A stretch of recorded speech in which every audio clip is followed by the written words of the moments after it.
En abril de 2014, Chris Kremers y Lisanne Froon, dos jóvenes holandesas de 21 y 22 años, viajaron a Panamá para aprender español y conocer el país. Nada fuera de lo común. Un viaje planeado, seguro, lleno de ilusión. Apenas unas semanas después desaparecieron sin dejar rastro. Lo que ocurrió a continuación se convierte en una de las historias más desconcertantes del true crime moderno. Llamadas de emergencia que no llegan a conectar. Una mochila encontrada meses después, intacta, en mitad de la selva. Fotografías tomadas de noche, que nadie ha logrado explicar del todo, y restos humanos hallados de forma fragmentaria. ¿Se perdieron? ¿Fue un accidente? ¿O hubo algo más? Bienvenidos a Archivo Mortal, donde abrimos expedientes que muchos querrían olvidar. Historias reales, oscuras y perturbadoras. Historias que no podemos dejar pasar. Gracias por estar aquí. Si os gusta este contenido, suscribiros, dad un like, activad la campanita para no perderos ningún episodio y compartidlo. Ahora sí, abrimos el archivo.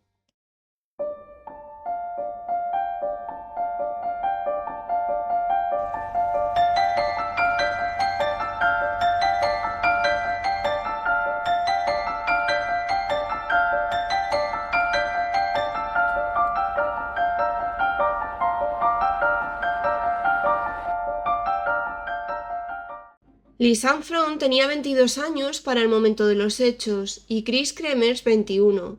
Lisanne era optimista, inteligente, apasionada y se acababa de graduar en psicología aplicada en la Universidad de Deventer. La chica había sido estrella del voleibol en la universidad y se había adentrado en deportes más extremos como el paracaidismo o el montañismo. Chris era sociable, creativa, responsable y había terminado sus estudios en educación sociocultural en la Universidad de Utrecht. Las chicas se habían mudado a vivir juntas en una residencia universitaria en Amersfoort y llevaban un tiempo trabajando en un café-restaurante llamado In den Kleine Hub. Eran mejores amigas y habían estado ahorrando durante meses para poder viajar a Panamá, aprender castellano y hacer voluntariado con niños. Estarían durante 6 semanas disfrutando y aprendiendo. Las jóvenes llegaron a Panamá a mediados de marzo de 2014, recorriendo el país durante 2 semanas antes de llegar a Boquete, un pequeño pueblo montañoso, el 29 de marzo. Allí se hospedaron con una familia local y estarían un mes como voluntarias con niños, además de asistir a clases de español. Es bastante común que haya familias anfitrionas que alojen a estudiantes extranjeros para una inmersión cultural. La convivencia fue completamente normal. Miriam, la dueña del lugar donde se alojaron, notó que Lisanne tenía algún tipo de alergia que le provocaba ataques de tos y estornudos constantes. El 30 de marzo, Chris y Lisanne decidieron explorar el municipio y asistieron a clases de español que ya tenían planificadas previamente. Allí les recomendaron explorar los senderos que se adentraban a la selva, ya que el paisaje es precioso. Están muy bien señalizados y suele ser habitual entre turistas y locales adentrarse, disfrutar de la naturaleza y fotografiar las vistas. Esa noche, las jóvenes conocieron a dos chicos holandeses con los que se llevaron muy bien y cenaron en un restaurante local. La idea, tanto por parte de ellas como de ellos, era quedar más adelante y hacer más planes juntos. Estos jóvenes fueron los últimos en pasar un buen rato con las chicas antes de su desaparición. El 1 de abril las chicas se despertaron bien temprano y decidieron realizar el Sendero El Pianista. Es una ruta desafiante y popular en la provincia de Chiriquí, muy cerca de Boquete. Es conocida por sus impresionantes vistas y arroyos. Es una ruta difícil ya que tiene tramos empinados, rocosos y con mucho barro, especialmente en la parte alta. El sendero te introduce por la selva panameña y te lleva hasta el río del mismo nombre. Aquella mañana las chicas cogieron un taxi que les dejó en el inicio del sendero. Las muchachas se adentraron en el sendero y es la última vez que se las vería con vida. La familia con la que convivían en un primer momento no se alarmaron de que las chicas no regresaran.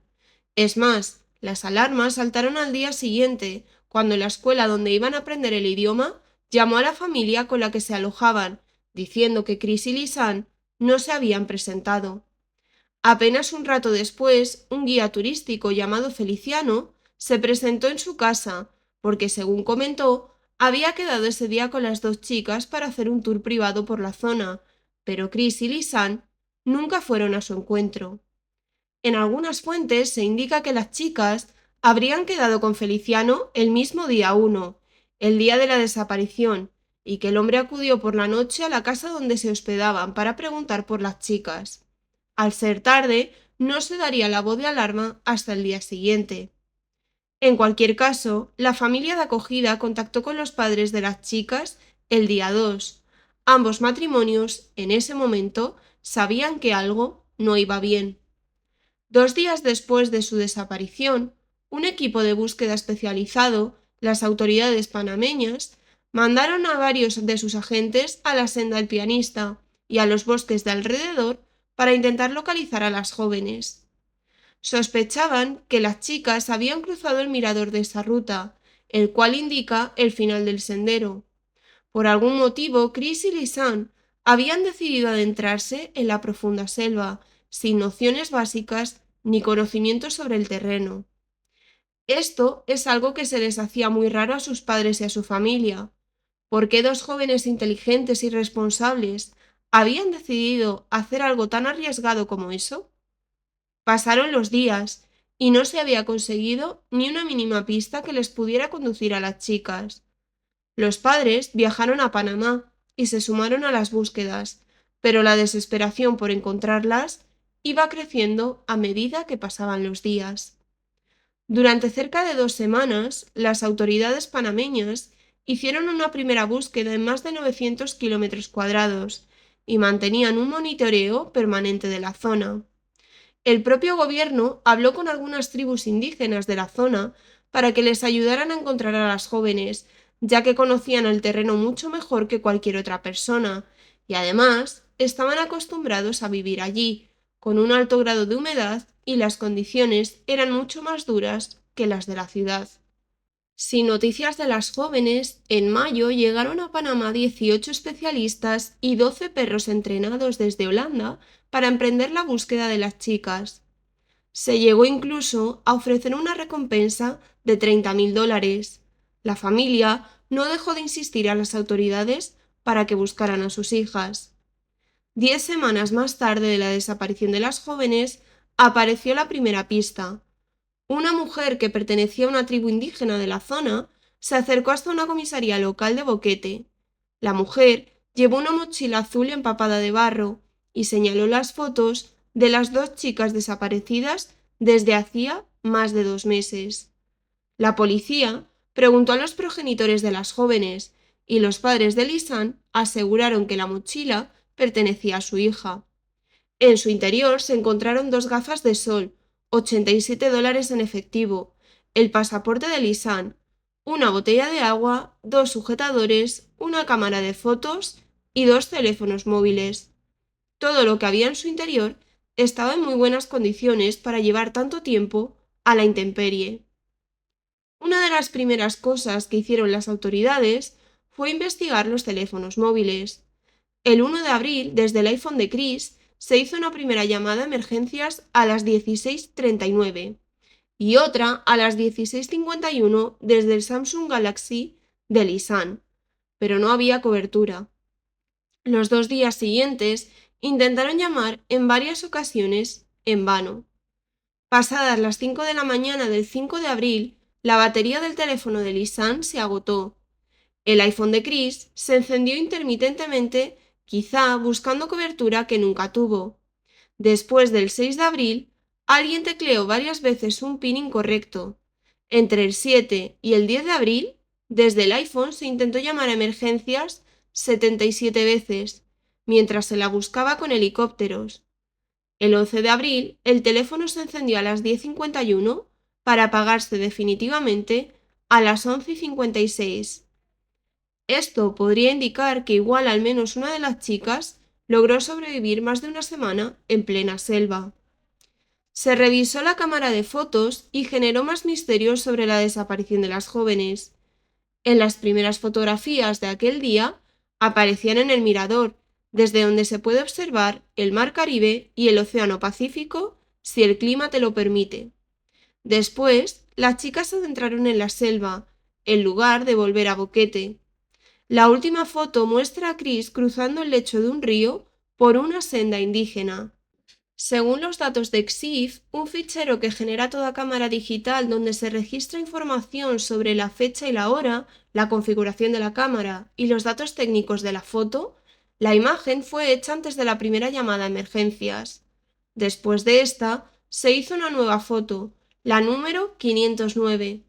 Esta imagen fue borrada e incapaz de ser recuperada por los equipos técnicos. No se volvieron a tomar fotos hasta el 8 de abril, que se hicieron 90 fotos con flash entre la 1 y las 4 de la mañana, una cada 2 minutos. Las imágenes son extrañas. En ellas aparece vegetación. Algunas fotos están movidas y borrosas. En otra aparece una piedra con varias ramas encima, en las que aparece plástico de color rojo sobre ellas, y unos envoltorios de lo que parecen chicles de color plateado. Por último, una de las imágenes muestra lo que parece la cabeza de Chris con algún tipo de golpe en la parte posterior, aunque este se intuye poco, porque su pelo rubio tapa la mayor parte de la imagen. ¿Las jóvenes consiguieron sobrevivir tantos días solas o había alguien con ellas? Igual las chicas simplemente intentaban iluminar el camino con el flash de la cámara para buscar algún refugio más seguro y Chris se golpeó la cabeza. Los padres y familiares de las chicas estaban desesperados. No entendían qué les había pasado a sus hijas y los investigadores tampoco eran capaces de atar cabos. El hallazgo de la mochila impulsó nuevas búsquedas, esta vez cerca del río Culebra, llamado así por la cantidad de serpientes que hay en la zona. Poco después hallaron unos vaqueros que pertenecían a Chris, cuidadosamente doblados y colocados sobre una roca, río arriba y lejos del punto en el que se encontró la mochila. En junio, 2 meses después de la desaparición de Chris y Lisanne, las búsquedas dieron un grito macabro. A orillas del mismo río, los rescatistas encontraron una bota con un pie humano en su interior. A pocos metros se hallaron huesos dispersos, entre ellos una pelvis y una costilla. En total se encontraron 33 huesos. Al analizarse, confirmaron que los huesos pertenecían a Chris Kremers y Lisanne Fromm. Se pudo recuperar alrededor de un 10% del cuerpo de Lisanne y menos de un 5% del cuerpo de Chris. El estado de los huesos llamaba poderosamente la atención, ya que los huesos de Lisanne conservaban aún la piel, pero los de Chris parecían blanqueados, como si hubiesen sido sometidos a un proceso acelerado de descomposición. Para llegar a esta zona y ser el lugar donde supuestamente las chicas fallecieron, deberían haber pasado por hasta 5 quebradas, es decir, 5 pasos estrechos y profundos entre montañas, y cruzar hasta 3 ríos de fuertes corrientes, casi 20 kilómetros desde el mirador. Las autoridades panameñas concluyeron que Chris y Lisanne posiblemente murieron en un accidente tras perderse en la selva. Una de las hipótesis sugiere que al intentar cruzar uno de los puentes de mono, rústicas estructuras de cuerdas utilizadas para atravesar el río, una de ellas pudo haber caído, arrastrando a la otra. Igual en ese momento fallecieron y sus cuerpos fueron desmembrados por carroñeros. Sin embargo, esta teoría no le sirvió a la familia ni a las personas que siguieron de cerca el caso. Por ello, comenzaron a llegar más teorías e investigaciones paralelas de aficionados y expertos que sacaron otras conclusiones sobre el caso. El patólogo forense Frank van de Gogh fue el primer escéptico ante la hipótesis oficial. Él explicó que en aquella parte del sendero era imposible perderse, que las chicas nunca se habrían internado solas y por su propia voluntad en una zona tan peligrosa y mucho menos hubiesen cruzado un puente de cuerdas. Hay que tener en cuenta que eran chicas responsables e inteligentes en un país extranjero, ¿por qué se aventurarían ellas solas al interior de la selva? Sus padres, que tampoco contemplaban la teoría oficial por las pistas que no encajaban, impulsaban a todos los medios e investigadores independientes que hicieran una investigación paralela más profunda. Fue entonces cuando el diario La Estrella de Panamá, uno de los más importantes del país, publicó un artículo en el que se afirmaba que las más de 30 huellas que había en la mochila no habían sido identificadas y las que sí se habían identificado y que pertenecían a indígenas no estaban registradas y que la policía panameña no siguió nunca esta línea de investigación. La prensa nacional e internacional se lanzó a investigar las posibles negligencias policiales que se habían cometido en el caso. El diario The Daily Beast recibió copias de los expedientes oficiales del caso. En ellos estaban los informes de las autopsias, los datos de los móviles y la cámara, así como análisis de ADN, mapas utilizados en las búsquedas o el diario de Chris Kremers. Como ningún medio independiente había tenido acceso antes a los archivos completos del caso y con la esperanza de contar la historia de las víctimas lo más fielmente posible, The Daily Beast convocó a un equipo de expertos, incluidas autoridades en fotografía, medicina natural y la mundialmente famosa antropóloga forense y autora de bestseller, la doctora Katie Reich, para que brindaran opiniones y análisis sobre el caso. Afirmaron que las negligencias e irregularidades fueron numerosas. Algunas de ellas son: no se tomaron muestras del suelo donde se encontraron los restos óseos para compararlas con las pruebas halladas en la autopsia. La policía nunca relacionó el caso con las pandillas, pese a que en ese momento había una guerra abierta entre ellas en la zona. Tampoco se investigó casos similares de personas desaparecidas en la zona para tratar de relacionarlos entre ellos.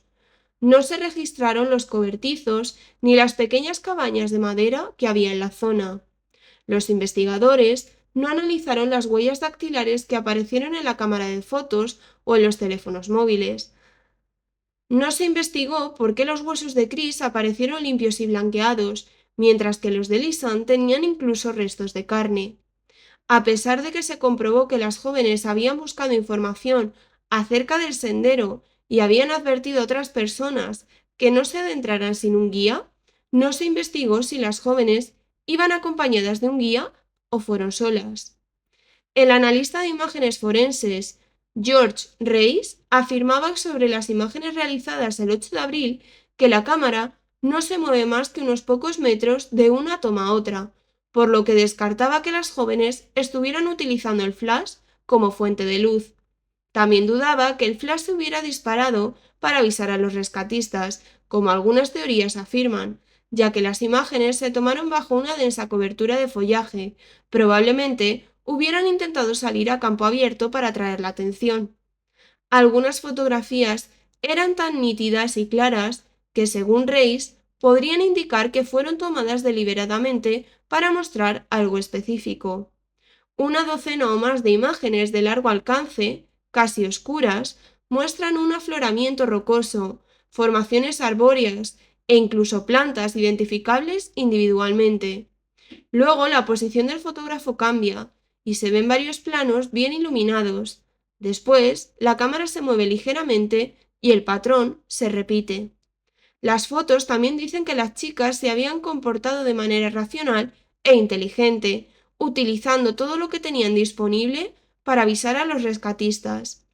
Por ejemplo, habían utilizado papel higiénico o pañuelos para deletrear algo, probablemente una flecha o un SOS, e incluso colocaron un espejo oxidado en el centro de las letras para reflejar la luz del sol y quizás señalar al paso de los helicópteros. Se dice que si alguna de ellas resultó herida o falleció, probablemente fue Chris, de ahí la imagen de la cabeza que mencionamos antes. Carl Weil, que dirigía el programa de medicina de áreas silvestres de Colorado e impartía clases de búsqueda, evasión y rescate, decía que una lesión, posiblemente fatal de Chris, podría ser la razón por la que tomaron las extrañas fotografías nocturnas en primer lugar.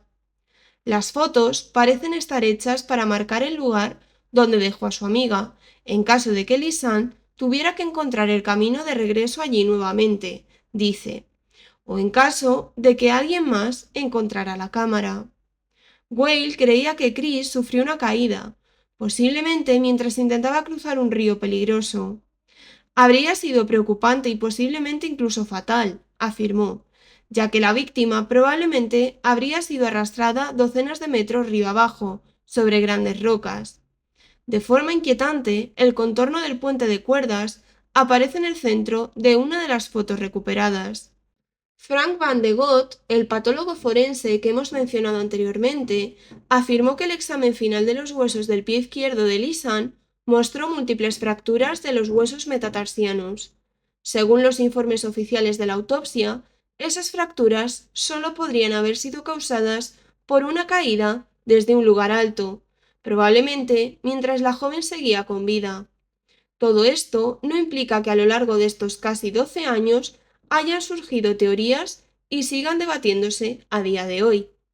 Una de las teorías más comentadas es que una de las chicas resultara herida en la selva, mientras que la otra resultó ilesa, por lo que la que estaba ilesa se internó en la selva hasta perderse, y que finalmente ambas acabaran muriendo de hambre o quizás siendo víctima de alguna clase de animal. Tal vez ambas resultaron heridas y tuvieron ese mismo final. Sin embargo, esto no explicaría el blanqueamiento de los huesos de Chris, la multitud de huellas dactilares que había en las pertenencias y que apareciesen en buen estado, al igual que sus pantalones. Todo esto solo podría explicarse por la implicación de una tercera persona en la muerte de las chicas. Por ello, en la siguiente teoría implica un grupo de indígenas cuyas huellas se encontraron en la mochila de las jóvenes. Los Nasos son un pueblo indígena de Panamá muy conocido e integrado en la sociedad, que habita en parte en la provincia Bocas del Toro. Ellos tienen una leyenda que habla de los indios conejo, que son una tribu tan hermética y que viven en una parte de la selva tan profunda que cuando los españoles llegaron a la zona ni siquiera pudieron dar con ella.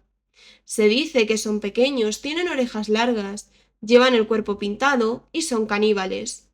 Lo cierto es que la existencia de esta tribu no está comprobada. De hecho, los expertos dicen que es solo un mito, pero hay tantos testigos y tantos testimonios que una gran parte de panameños creen en ella. Muchos creen que fue esta tribu la que encontró a Chris y Lisanne en mitad de la selva, se las llevaron y se las comieron.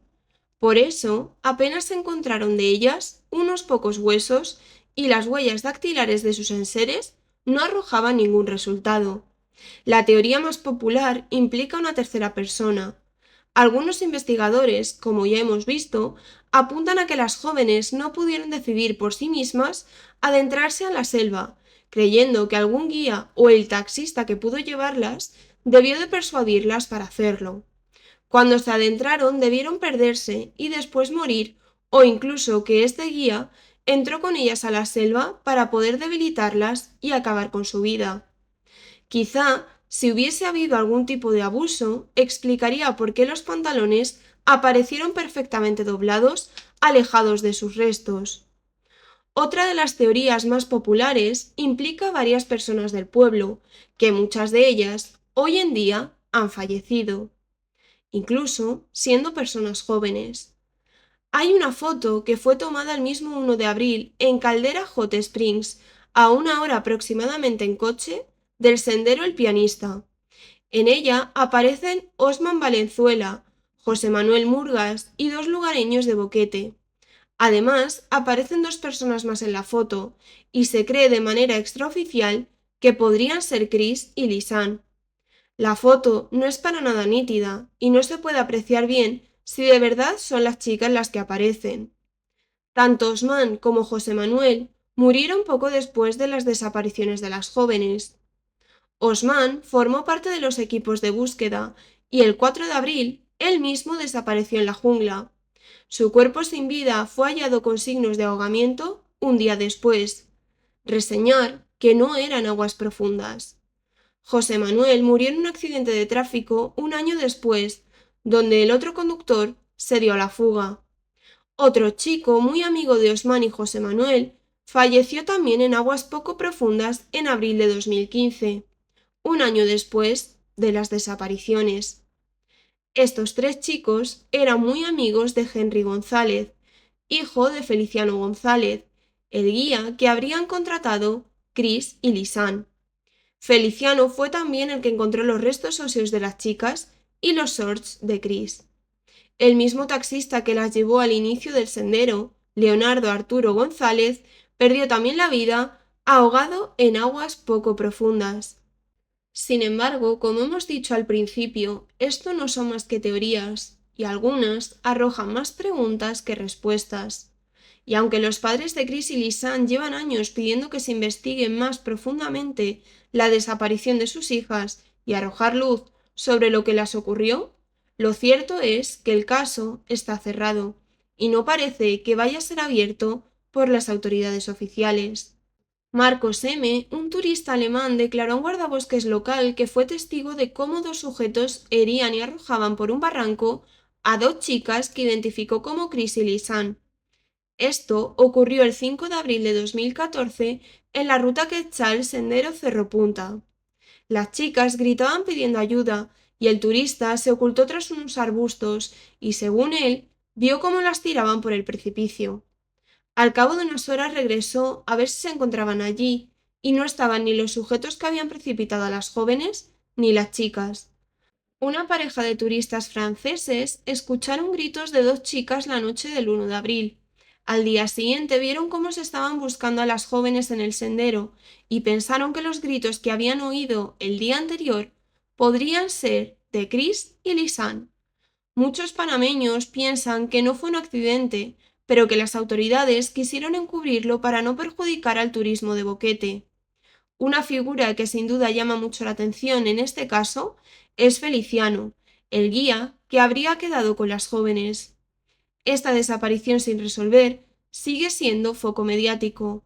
Hay investigadores que han sacado libros respecto al caso, exponiendo sus propias teorías. El caso de Chris Kremers y Lisanne Fromm sigue siendo a día de hoy una historia llena de silencios. Las pruebas existen, los hechos están documentados, pero las respuestas nunca terminan de encajar del todo. Entre la hipótesis del accidente y la sospecha de algo más, la verdad parece haberse perdido en la selva, igual que ellas. Y quizá lo más inquietante de este caso no sea lo que sabemos, sino todo lo que nunca llegaremos a saber.